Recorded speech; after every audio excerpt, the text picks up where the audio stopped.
본문을 통해 이 말의 치유, 또 말씀의 치유라는 제목으로 하나님의 말씀을 증거하겠습니다. 부제는 뭔가요? 우리 한번 같이 읽어보겠습니다. 원망이 아닌 소망. 말에는 두 가지가 있다는 겁니다. 원망하는 말과 소망하는 말. 지난 한 주 동안 여러분들은 어떤 말을 더 많이 하셨습니까? 세 가지 이 말만 하면 여러분 우리 인생은 성공할 수 있습니다. 그리스도인으로서 빛이 번쩍번쩍 날 수 있습니다. 한번 따라서 하겠습니다. 감사합니다. 미안합니다. 사랑합니다. 네, 이 세 가지를 하루에 여러 번 이렇게 반복하고 그렇게 이 소망의 말을 하시는 우리가 되기를 주님의 이름으로 축원합니다. 이규보라고 하는 한국 시인이 시를 썼습니다. 꽃이 이쁜가요? 제가 이쁜가요? 제가 하는 말이 아닙니다. 오해하지 마십시오. 진주이술 머금은 모란 꽃을 새색시 꺾어들고 창가를 지나네. 빙긋이 웃으며 신랑에게 묻기를 꽃이 이쁜가요? 제가 이쁜가요? 짓궂은 신랑 장난치기를 꽃이 당신보다 예쁘구려. 꽃이 더 예쁘단 말에 토라진 새색시 꽃가지를 밟아 뭉개고는 꽃이 저보다 예쁘거든 오늘 밤은 꽃과 함께 주무세요. 신랑이 신부에게 말 한마디 잘못했다가 신혼 중에 독방에서 자게 되었습니다.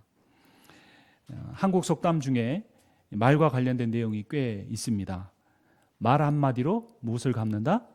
천냥빛을 갚는다. 여러분 이거 남는 장사예요, 아니에요? 말 한마디로 천냥빛을 다 갚는데요. 또 가는 말이 고와야 무슨 말이 곱다? 오는 말이 곱다. 다른 사람한테 오는 말이 곱지 않으면 나한테 나가는 말이 곱지 않았는가 보다 생각해 봐야죠.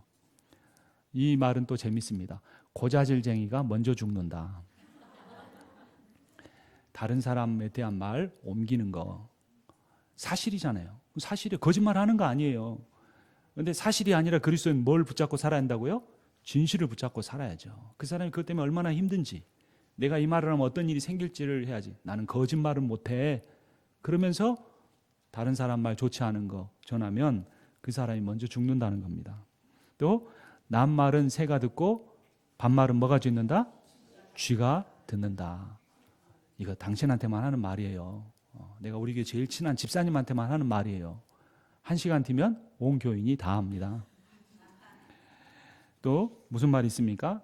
이건 한번 따라서 해보죠. 사돈 낱말한다. 무슨 뜻이에요? 자기도 똑같이 하면서 그렇게 다른 사람이 하면 그거를 비난하고 헐뜯는다, 이런 말이에요. 참 우리 조상분들이 지혜로운 이 말씀들을 많이 우리에게 해 주셨어요. 그러니까 이 속담들을 한마디로 다 정리하면 무슨 뜻이냐? 말을 조심해서 해야 하고 덕이 되는 말을, 좋은 말을 해야 한다라는 겁니다. 잠언 18장 21절에서는 더 강력하게 우리에게 말씀합니다. 죽고 사는 것이 혀의 힘에 달렸나니 혀를 쓰기 좋아하는 자는 혀의 열매를 먹으리라. 죽고 사는 게 뭐에 달려 있다고요? 보험에 달려 있죠? 죽고 사는 게 뭐에 달려 있습니까? 모아놓은 돈에 달려 있죠? 아닙니다. 혀에 달려 있답니다. 혀에. 오늘 성경 본문인 민수기의 히브리어 제목은 광야에서입니다. 히브리어 벤 미드바르인데 광야에서가 민수기의 원래 제목이에요. 출애굽한 이스라엘 백성이 가나안 땅에 들어가기 전에 광야에서 몇 년을 지냈습니까? 40년이나 보냈어요. 하나님께서 그들을 광야 학교에서 하나님의 백성으로 훈련을 시키신 것입니다. 근데 이스라엘 백성이 거의 빵점, 낙제점을 맞았던 과목이 있는데 그 과목이 뭔지 아세요? 언어학이었어요. 언어학. 말에 있어서는 빵점을 맞은 겁니다. 이스라엘 백성이 왜 광야에 40년을 방황했느냐? 말 잘못해서 그렇게 된 겁니다. 그들은 원망의 말로 광야 학교를 졸업하지 못하고 40년 동안 유급하다가 졸업장 못 받고 이 세상을 떠났어요. 이스라엘 백성들뿐만 아니라 현대 그리스도인들, 오늘 이 자리에 나와 예배드리는 우리들 모두도 고난의 학교, 광야 학교를 졸업하기 위해서는 언어 훈련을 받아야 합니다. 그런데 언어 훈련 어떻게 받아야 된다? 오늘 설교의 부제가 뭡니까? 어떤 말을 버리고? 원망의 말을 버리고. 어떤 말을 하자? 소망의 말을 하자. 이것이 주제이고 결론입니다. 그런데 이스라엘 백성들이 왜 그렇게 원망하는 말을 많이 했을까? 무엇 때문이었을까요? 같은 민수기에 보니까, 민수기니까 찾아보죠. 11장 4절입니다. 민수기 11장 4절 말씀 함께 읽습니다. 이스라엘 중에 섞여 사는 무리가 탐욕을 품음에 이스라엘 자손도 다시 울며 가로되 누가 우리에게 고기를 주어 먹게 할꼬. 6절도 같이 읽습니다. 이제는 우리 정력이 쇠약하되 이 만나 외에는 보이는 것이 아무것도 없도다 하니. 이 이스라엘 백성들이 울면서 원망하는 말을 했던 원인이 무엇이었습니까? 뭐에 관한 것이었어요? 먹을 것 때문이었어요. 근데 먹을 것이 없었나요? 있었어요. 만나가 있었는데도 뭐가 쇠약해진다고요? 정력이 쇠약해진다고. 딱 오늘날 이 시대 같아요. 참 여러분 세대에 어렸을 때는 굶을 때가 있었잖아요. 먹을 것만 있으면 됐는데 지금 이 세대는 더 맛있는 것, 더 비싼 것, 더 색다른 것을 먹으려고 하는 그러한 시대입니다. 그들의 원망은 살아남기 위한 생존 욕구 때문이 아니고 탐심 때문이었어요. 그런데 성경에서는 탐심을 무엇이라고 말합니까? 우상 숭배다라고 말하는 거예요. 그러니까 이 사람들이 단지 먹을 것에 대해서 불평한 것이 아니라 우상 숭배를 한 겁니다. 하나님보다 먹는 것이 더 중요하다. 하나님보다 건강이 더 중요하다. 하나님보다 돈이 더 중요하다. 이것이 우상 숭배라는 겁니다.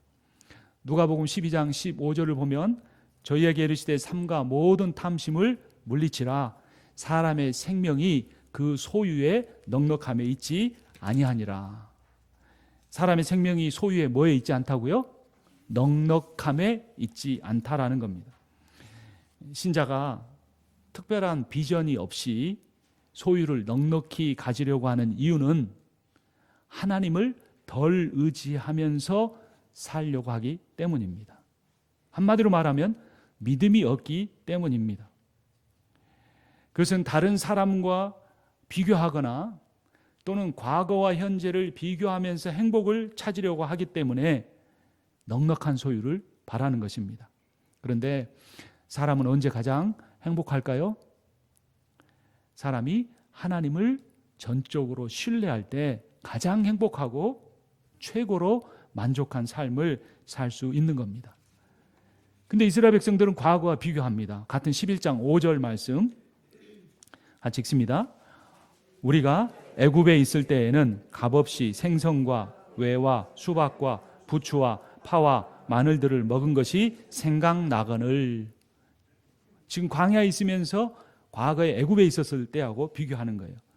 그들이 값없이 받았을까요? 그들은 애굽에서 신분이 무엇이었습니까?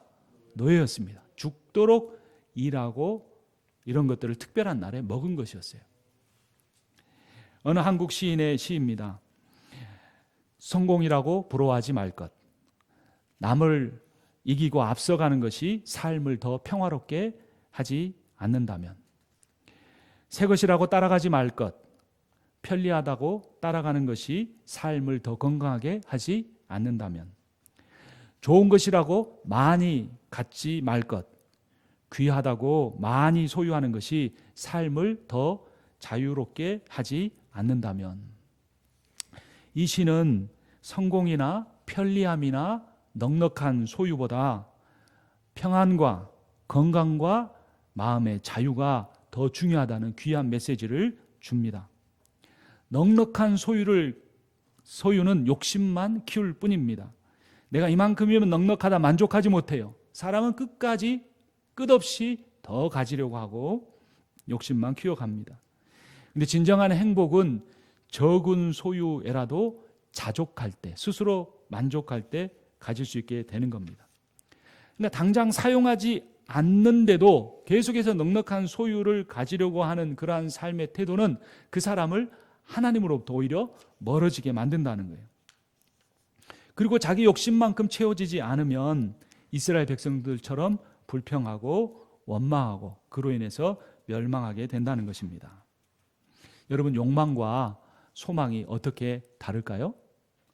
욕망은 사람의 욕심을 채우려는 것이고 소망은 하나님의 비전을 이루려는 것입니다. 여러분, 한 주 동안 욕망을 위해 사셨습니까? 아니면 소망을 위해서 사셨습니까? 또 여러분, 희망과 소망이라는 단어도 조금 다릅니다. 영어는 아무리 찾아봐도 희망도 hope, 또 소망도 hope예요. 그래서 영어 통역하는 분이 힘들 것 같아서 제가 희망은 hope로 하고 소망은 spiritual hope라고 번역을 했습니다. 한 신학교 교수의 칼럼입니다. 일반 사회에서는 희망이라는 말을 사용하지만 기독교에서는 소망이라는 말을 사용한다. 희망과 소망은 같은 말인가? 왜 신약 성경에서는 희망 대신 소망이라는 단어를 사용할까? 국어사전에는 물론 희망과 소망은 똑같은 단어이다. 하지만 희망과 소망은 다르다. 희망의 주체는 사람이고 소망의 주체는 하나님이시다. 희망은 사람의 개인적인 꿈을 이루는 것이고 소망은 하나님의 꿈을 이루어 드리는 것이다. 희망은 이루어질 수도 있고 이루어지지 않을 수도 있지만 소망은 반드시 이루어진다. 여러분 믿습니까? 따라서 합니다. 소망은 반드시 이루어진다. 하나님이 우리에게 주신 거기 때문에 반드시 이루어집니다. 희망은 인간의 욕심을 이루는 거니까 일시적이에요. 또 욕심 채워지면 또 다른 희망을 갖습니다. 채워지지 않아요. 하지만 소망은 하나님의 계획을 이루는 것이기 때문에 영원합니다. 그리스도인의 소망이 무엇일까요, 여러분? 여러분 그러면 어떤 소망을 가지고 살아가십니까? 신앙인으로서 어떤 비전을 갖고 계십니까? 그리스도인의 소망은 아담이 잃어버린 낙원을 회복하고 우리 주 예수 그리스도를 믿는 믿음으로 말미암아 하나님이 만드신 새 하늘과 새 땅에서 온전한 상태로, 가장 아름답고 온전한 상태로 하나님과 영원토록 즐겁게 사는 것입니다. 여러분, 이것이 여러분들의 소망이십니까? 여러분들 자녀들이 대개 언제 전화해요? 타지에 가 있는 자녀들이 뭐 필요할 때 전화하잖아요. 근데 어느 날 자녀가 아무 이유도 없이 찾아와서 엄마를 꼭 껴안고 엄마 사랑해요, 보고 싶었어요, 이제까지 키워줘서 고마워요, 이렇게 말한다면 여러분들 마음이 어떻겠습니까? 여러분들의 자녀가 타지에 있는데 방학만 하면 엄마 아빠를 만나는 것이 자녀들의 소망이라면 여러분의 마음이 어떻겠습니까? 하나님 우리의 아버지라고, 아버지라고 우리가 부릅니다. 이렇게 나와 예배 드리는 것도 궁극적인 목적은 무엇입니까? 하나님을 사랑하기 때문입니다. 그분이 나를 세상에서 가장 사랑하신다는 걸 믿기 때문입니다. 그분이 나를 존귀하다고 여기시기 때문입니다.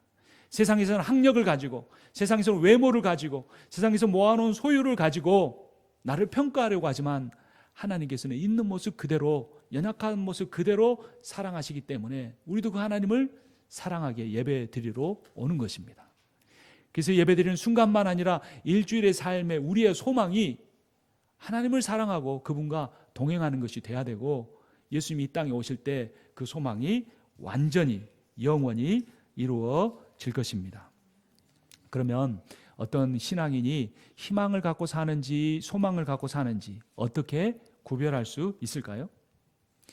이 희망과 소망은 믿음이 있느냐 없느냐의 차이이기도 합니다. 믿음이 없는 사람은 희망을 갖고 살기 때문에 힘든 일을 겪을 때 사람을 비방하고 하나님을 원망합니다. 여러분, 아무리 세상이 성공한 것 같아도 그 사람 입에서 다른 사람을 비방하는 말이 자주 나오면 멀리 하십시오. 믿음이 있는 사람은 어려움을 겪을 때에도 소망을 갖고 살아가기 때문에 다른 사람을 이해하려고 하고 하나님께 기도합니다. 믿음은 여러분 하나님에 대해서 아는 것이나 하나님의 존재를 인정하는 것이 아닙니다. 하나님에 대한 지식을 갖고 있는 것이 믿음이 아닙니다. 믿음이란 깨달음이에요.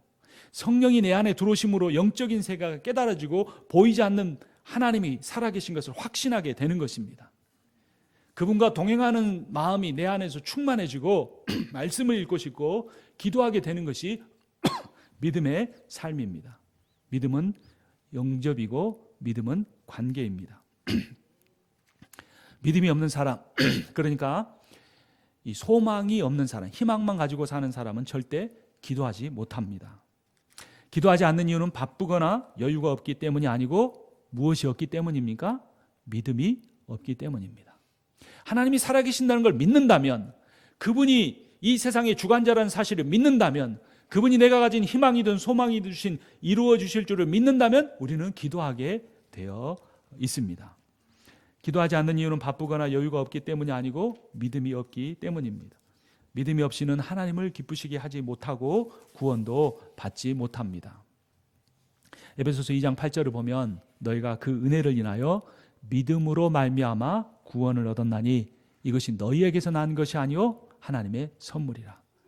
히브리서 11장 6절은 믿음이 없이는 기쁘시게 못하나니 하나님께 나아가는 자는 반드시 그가 계신 것과 그가 자기를 찾는 자들에게 상 주시는 이심을 믿어야 할지니라. 우리가 기도하는 삶을 살고 있지 못하다면 그 이유는 우리의 마음에 사람의 희망만 가득하고 그것이 이루어질 때면 감사하는 것 같다가도 이루어지지 않을 때는 하나님 앞에 원망하고 사람에게 불평하며 살기 때문입니다. 사람의 희망을 이루기 위한 삶, 그로 인한 원망의 말을 버리고 하나님을 소망하고 그분을 바라보며 기도하는 삶을 살아야 하는 것입니다. 근데 이 사람이 우리가 희망을 갖고 있느냐 소망을 갖고 있느냐, 그것이 무엇을 통해 나타난다고요? 말을 통해서 나타난다는 겁니다. 말은 인격의 표출입니다. 말은 그것이 뿌린 대로 거두는 씨앗입니다. 이스라엘 백성의 원망의 근본적인 원인은 하나님을 불신했기 때문이었습니다. 어떤 말을 했을까요? 민수기 13장을 보겠습니다.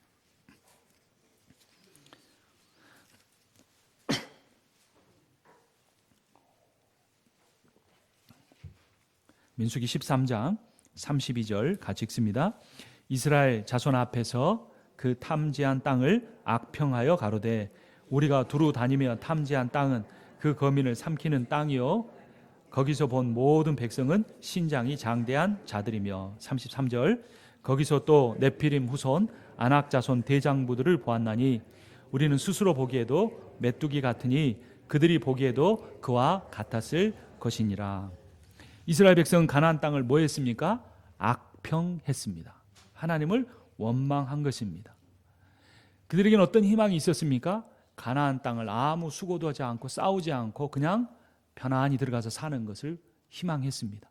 그런데 하나님이 그들에게 주신 소망은 무엇이었습니까? 믿음을 가지고 하나님 말씀에 순종해서 그 땅을 정복하는 것이었습니다. 그 땅을 부동산처럼 차지하고 부자가 되는 것이 아니라 그 땅에서 우상 숭배를 몰아내고 그 땅에서 가난한 사람들을 착취하는 그러한 부정의를 없애고 정의를 세우는 것이 하나님이 그들에게 주신 소망이었습니다. 소망을 갖지 않고 인간적인 희망만 가졌던 사람들은 소망의 말을 하지 않고 하나님께 원망의 말만 쏟아내었던 것입니다. 믿음이란 성경이나 하나님에 대한 지식을 갖거나 하나님을 인정하는 것이 아니고 하나님에 대한 전적인 신뢰입니다. 내가 인생을 살아가면서 누구를 가장 신뢰하는가? 내가 신앙생활하면서 무엇을 가장 의지하며 살아가는가? 그것이 바로 그 사람이 바로 나의 하나님입니다. 우리가 말씀을 읽고 기도해야만 이 성경에 계시된 하나님을 바로 알고 그 하나님을 전적으로 신뢰하면서 살아갈 수 있게 되는 것입니다. 오늘 성경 본문을 보겠습니다. 14장 2절부터 4절까지 말씀. 이스라엘 백성들이 더 적극적으로 무엇이라고 말하는지 한번 보겠습니다. 교독하겠습니다. 이스라엘 자손이 다 모세와 아론을 원망하여 온 회중이 그들에게 이르되 우리가 애굽 땅에서 죽었거나 이 광야에서 죽었다면 좋았을 것을 어찌하여 여호와가 우리를 그 땅으로 인도하여 칼에 망하게 하려 하는고 우리 처자가 사로잡히리니 애굽으로 돌아가는 것이 낫지 아니하랴. 함께 읽습니다. 이에 서로 말하되 우리가 한 장관을 세우고 애굽으로 돌아가자 하매 모세와 아론이 그 말을 듣고 회중 앞에 엎드렸습니다. 이스라엘 백성이 가나안 땅에 들어가는 차라리 어떻게 되기를 원했습니까? 이 광야에서 죽는 것이 더 낫겠다라고 말했습니다. 근데 그들의 말대로 되었습니다. 34절을 제가 읽습니다. 너희가 그 땅을 탐지한 날수 40일에 하루를 1년으로 환산하여 그 40년간 너희가 너희의 죄악을 질지니 너희가 나의 싫어버림을 알리라 하셨다 하라. 다음 절 읽습니다. 나 여호와가 말하였거니와 모여 나를 거역하는 이 악한 온 회중에게 내가 단정코 이같이 행하리니 그들이 이 광야에서 소멸되어 거기서 죽으리라. 아멘. 그들이 광야에서 차라리 죽었으면 좋겠다고 했는데 그 말 그대로 이루어진 겁니다. 여러분, 말에는 능력이 있습니다. 내가 내 자신에게 한 말이든 다른 사람에게 한 말이든 무의식 중에 하나님께 내뱉은 말이든 그렇게 될 수도 있다는 생각을 하고 우리는 원망의 말이 아닌 소망의 말을 하며 살아야 합니다. 고린도전서 10장 10절부터 12절은 그 사실을 명확하게 확인해 줍니다. 그들 가운데 어떤 사람들이 원망하다가 멸망시키는 자에게 멸망하였나니 너희는 그들과 같이 원망하지 말라. 그들에게 일어난 이런 일은 본보기가 되고 또한 말세를 만난 우리를 깨우치기 위하여 기록되었느니라. 마지막 12절이 더 중요합니다. 그런즉 선줄로 생각하는 자는 넘어질까 조심하라. 말에 조심해야 한다는 것입니다. 믿음은 언어의 수준과 비례한다고 합니다. 교회에서 믿음의 영성이 일상생활에서 언어의 영성으로 나타납니다. 그러니까 제가 강대상에서는 고상한 말, 거룩한 말을 하고 집에 가서는 제 아내나 아이들에게 소리를 지르거나 막말을 한다면 그것은 사실은 거룩한 사람 같지만 진실은 거룩한 게 아닙니다. 강대상에서 기도할 때는 좋은 말로 기도하지만 실제 삶에서는 자기의 성격대로 다 말한다면, 찬양할 때는 하나님의 아름다운 언어로 찬양하지만 실제의 삶에서는 내 하고 싶은 대로 다 말하고 산다면 사실은 거룩하지만 진실은 거룩하지 않은 사람이 될 수 있다는 것입니다. 하나님의 말씀이 사람을 살리고 우리의 인생과 다른 사람의 인생의 소망과 비전을 줍니다. 사람의 생각을 버리고 우리가 하나님의 말씀으로 서로를 권면하는 삶을 살아야 합니다.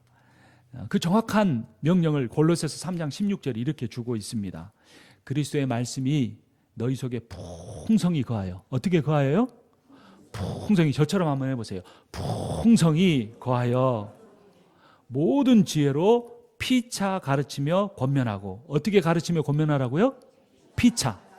저만 여기서 예배 전에 30분 저쪽에 유스 예배실에 30분 가르치고 또 여기서 또 30분 설교하는 게 아니라 어떻게 해요? 여러분들도 말씀으로 저를 가르쳐 주세요. 여러분들이 서로 그렇게 말씀으로 권면해야 돼요. 사람의 생각으로 말하지 마세요. 집사라고 하는데 어떤 일이 일어나면 세상 사람들보다 훨씬 더 현실적으로 인간적으로 판단하고 말하지 않아야 되고 말씀으로 해야 되는 겁니다. 피차 가르치며 권면하고 시와 찬미와 신령한 노래를 부르며 마음에 감사함으로 하나님을 찬양하라, 이렇게 명령합니다. 이렇게 하나님의 말씀으로 서로를 권면하면 어떤 일이 일어나는가? 이사야 43장 31절 이렇게 말합니다. 오직 여호와를 앙망하는 자는 새 힘을 얻으리니 독수리의 날개침이 올라감을 같을 것이요 다른 박질하여도 곤비치 아니하겠고 걸어가도 피곤치 아니하리로다. 아멘. 여러분, 피곤한 분이 계세요? 하나님 말씀을 읽어보세요. 말씀으로 서로를 권면해 보세요. 내가 다른 사람에게 말씀으로, 능력 있는 말씀으로 권면할 때 그 사람 귀에 들어가기 전에 내 귀를 먼저 울립니다. 그 사람 마음을 변화시키기 전에 내 마음이 먼저 변화돼서 우리가 독수리의 날개치는 것 같은 새 힘을 얻고 우리의 삶을 복되게, 행복하게, 능력 있게 살아갈 수 있을 것입니다. 그래서 우리가 원망과 비방의 말을 버리고 다른 사람을 세우고 공동체의 덕을 세우는 말을 해야 합니다. 그런 말이 무슨 말일까요? 한번 따라서 합니다. 감사의 말. 네. 감사하다는 말. 아까 세 가지 말씀드렸죠? 죄송합니다. 감사합니다. 사랑합니다. 어떤 부부간에 있는 대화입니다. 여보, 넥타이 어디 있어? 남편이 이렇게 물을 때 무슨 의미죠? 넥타이의 행방을 묻는 게 아닙니다. 여보, 나 좀 도와줘, 이런 말입니다. 이럴 때 그 남편의 마음을 읽는 아내는, 현명한 아내는 빨리 가서 넥타이를 찾아줍니다. 근데 그렇지 못한 아내는 뭐라고 합니까? 아니, 당신 어디다 두고 그걸 물어봐요. 넥타이 맬 때마다 나를 귀찮게 하네. 이렇게 표현을 하는 겁니다. 백범 김구 선생님 아시죠? 이분이 대한민국의 독립을 위해서만 이렇게 일하신 분이 아니고 아주 지혜로운 말씀을 많이 줬습니다. 이런 교훈을 주셨습니다. 사람은 거칠게 말할수록 거칠어지고 음란하게 말할수록 음란해지며 사납게 말할수록 사나워진다. 그러니까 거칠게 말하면 그 말하는 사람이 점점 거칠어진다는 겁니다. 이어서 말합니다. 결국 모든 것이 나로부터 시작되는 것이다. 나를 다스려야 뜻을 이룬다. 모든 것이 내 자신에 달려있다. 저는 이 두 가지를 연결해서 이렇게 바꿔봤습니다. 모든 것이 내 혀로부터 시작되는 것이다. 나의 혀를 다스려야 뜻을 이룬다. 모든 것은 나의 혀에 달려있다. 여러분, 사람이 실수할 수 있잖아요. 누군가 상처 줬을 수 있잖아요. 누군가 낙심시킬 수도 있잖아요. 우리가 완벽하게 살 수는 없습니다. 그러면 어떻게 해야 됩니까? 찾아가서 미안합니다. 그때는 제가 감정적으로 너무 격해 있었습니다. 죄송합니다. 이렇게 말할 수 있어야죠. 또 내가 도움을 많이 받았던 사람이 표현하지 못했으면 가서 감사했습니다. 그때는 경황이 없어 감사의 표시를 못했는데 그때 도와주지 않았으면 저에게 큰일 날 뻔했습니다. 다시 한번 감사합니다. 특별히 부부간에 서로에게 자주 하지 못하는 말, 이렇게 설교를 들었을 때라도 집에 가서 일주일 정도는 사랑합니다. 이제까지 함께 해줘서 고맙습니다라고 말할 수 있어야 합니다. 어느 상담 전문가가 나쁜 대화와 좋은 대화에 대해서 이렇게 말했습니다. 입술에 30초가 가슴에 30년이 된다. 말로 30초 한 말이 평생 가슴의 상처가 30년이 이어진다는 겁니다. 웃느라 한 말 때문에 초상을 치른다. 웃기려고 한 말인데 그것이 자기에게 아주 큰 화로 돌아온다는 겁니다. 부주의한 말 한마디가 싸움의 불씨가 되고 잔인한 말 한마디가 삶을 파괴한다. 쓰디쓴 말 한마디가 증오의 씨를 뿌리고 무례한 말 한마디가 사랑의 불을 끈다. 그러나 은혜스러운 말 한마디가 길을 평탄케 하고 즐거운 말 한마디가 하루를 빛나게 한다. 때에 맞는 말 한마디가 긴장을 풀어주고 사랑의 말 한마디가 축복을 가져온다.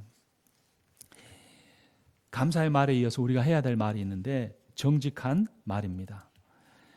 겉으로 드러난 사실에 근거한 것이 아니고 보이지 않지만 진실한 말을 하는 사람이 진짜 정직한 사람입니다. 여러분, 가나안 땅을 정탐하고 온 10명의 정탐꾼이 한 말은 사실이었습니까? 아니었습니까? 사실이었어요. 그들은 거짓말을 하지 않았어요. 근데 그들의 문제가 무엇이었습니까? 그들은 왜 영적으로 정직하지 못했습니까? 사실을 하나님의 말씀보다 우선시했기 때문입니다.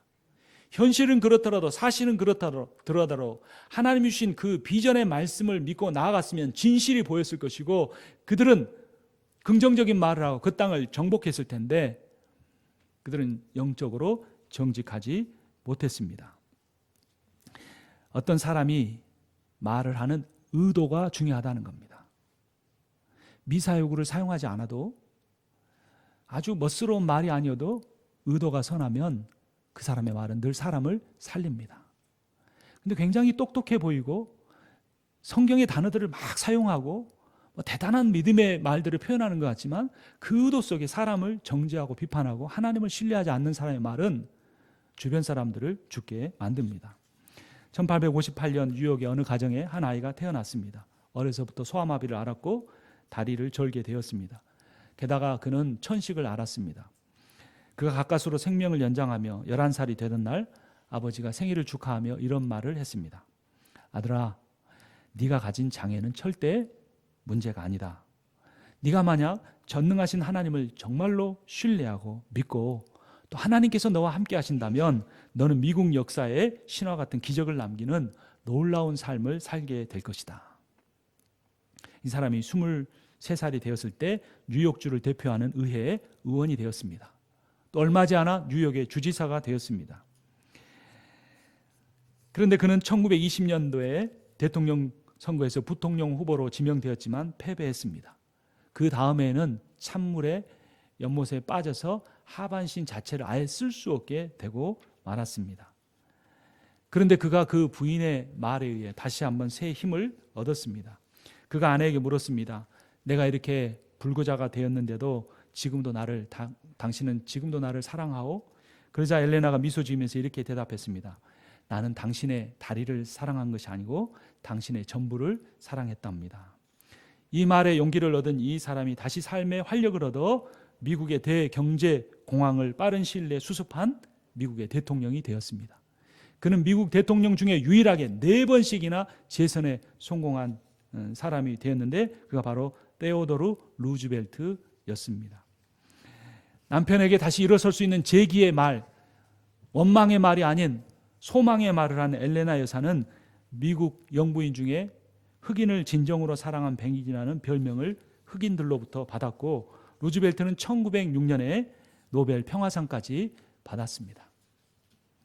가장 연약할 수 있는 인생, 가장 어둡게 살아갈 수 있는 인생이 그 아버지의 말과 그의 아내의 말을 통하여서 미국 역사를 가장 빛낸 위대한 대통령이 되었다고 하는 것입니다. 우리가 다 대통령이 될 필요는 없습니다. 그러나 우리에게 하나님이 주신 소망이 있습니다. 하나님 우리에게 주신 비전이 있습니다. 하나님은 우리를 지옥에 가지 않게 하려고 구원하신 것이 전부가 아닙니다. 하나님 우리를 말로만 사랑하시고 우리를 존귀하다 말씀하지 않으십니다. 하나님의 소망에 믿음으로 반응하며 하나님을 신뢰하며 나오는 사람을 하나님은 위대하고 멋지게 사용하실 수 있으실 겁니다. 우리의 나이와 상관이 없습니다. 우리의 지식과 상관이 없습니다. 이제까지 경험과 상관이 없습니다. 내가 이제까지 얼마나 이민 와서 고생하며 살았는지와 상관이 없습니다. 내가 영어를 얼마나 잘하는지와도 상관이 없습니다. 지금 우리의 가족 중에 몇 명이나 믿느냐도 상관이 없습니다. 내 마음에 원망의 말을 품고 그 말을 뱉으며 사느냐, 아니면 내가 하나님이 주신 비전을 품고 소망의 말을 하느냐에 달려 있는 것입니다. 우리가 뱉는 말에는 치유의 능력이 있습니다. 하나님의 말씀에는 우리의 삶과 우리의 자녀들을 변화시킬 수 있는 능력이 있습니다. 그 하나님의 말씀을 믿음으로 받아들이고 기도하면서 그 말씀을 사람들에게 전하는 그 소수의 사람을 통하여서 하나님은 우리의 교회와 우리의 가정과 이 지역사회를 변화시키시고 하나님께서 영광 받으실 줄을 믿습니다. 기도하겠습니다. 주님, 지금 이 순간부터 우리가 다시 한번 각오하기를 원합니다. 원망과 비난의 말을 버리겠습니다. 소망과 감사의 말을 하겠습니다. 사실을 말한다고 하며 누군가를 넘어뜨리지 않고 하나님의 마음을 가지고 진실되고 정직한 말을 하며 살아가게 하여 주시옵소서.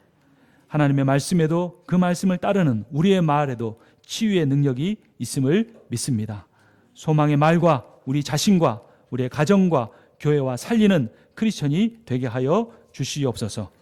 예수 그리스도의 이름으로 기도합니다. 아멘.